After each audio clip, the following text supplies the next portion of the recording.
Alright, I'll come out with it. This movie is not about Naruto. In fact, the role in which Naruto plays is merely that of a pawn in the scheme of a Grandmaster Marketing Corporation. The real main character of this movie is a scarf. Ooh! And some of you may ask, Revenant Wings, what do you mean by the scarf is the main character? Well, my fellow Narutard, let me explain. This scarf is basically the premise of this Kashin travesty. The majority of Hinata's screen time involve her knitting this freaking thing. Her sister is captured, and like any other good sister out there, she'll drop trowel and knit a scarf for her beloved. In fact, it's because of this scarf that Naruto actually falls in love with her, and even after it's torn apart, it still gets more screen time than Sasuke himself. Oh, I almost forgot. Sasuke only appears in this movie for about what? 2 or 3 minutes? So much for the best character of the series. The main villain is basically a tie-in to bring Naruto and Hinata together. Consider him like Bowser, but without any self-awareness. You know, I've been around the Tumblr and Facebook and many other various websites, and most of the reviews regarding this movie were rants about how Naruto was a scumbag, and Sakura was a terrible woman, and basically Hinata destroying the entire series. I won't completely disagree with that. It's just the fact that this movie is not about Naruto. It's not even about his love story. It's about Hinata and her own love story. Naruto's own feelings aren't even taken into consideration. And just when you think this movie couldn't get more ridiculous, Sakura drops a bomb!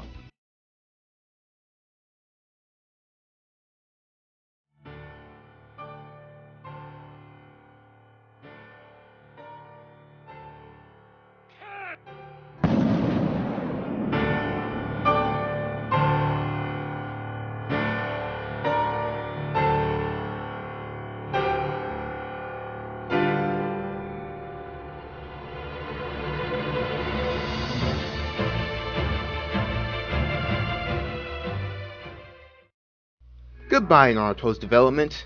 I've known you well. But seriously, anyone who actually thinks that this is a good thing for Naruto should seriously get themselves a reality check. You're telling me that this was all a hoax? All for the sake of rivalry? Do you know how this degrades Naruto as a character? It makes him look like an asshole. What bullshit protagonist mopes around when the world is about to be destroyed just because some broad dumped him? What cashew-brained asslope preaches about people lying to themselves when he was the one doing the lying for 7 years or so? God forbid a main character stay likable after all. The amount of character contradiction in this movie is utterly just sickening, alright? Now on to the good things about this movie. The animation and soundtrack of this movie are very well done. It felt smooth and fit the various situations, and it had me pumped for a few scenes.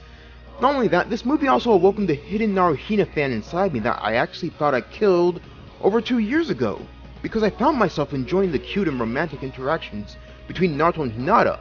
You know, until I promptly killed that side for good. The main villain of this movie is sort of a mixed bag for me.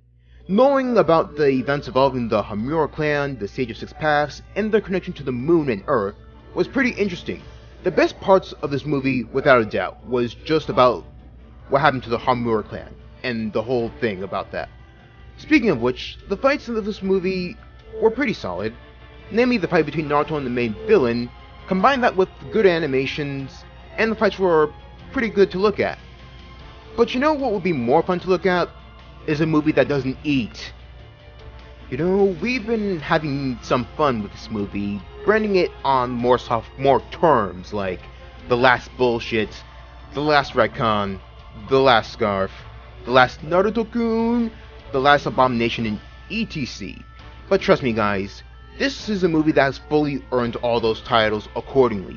A movie more interested in scarves than character development, a Kashin movie more interested in genjutsus than death, a protagonist whose behavior and attitude could never once be mistaken to be that of an actual scumbag.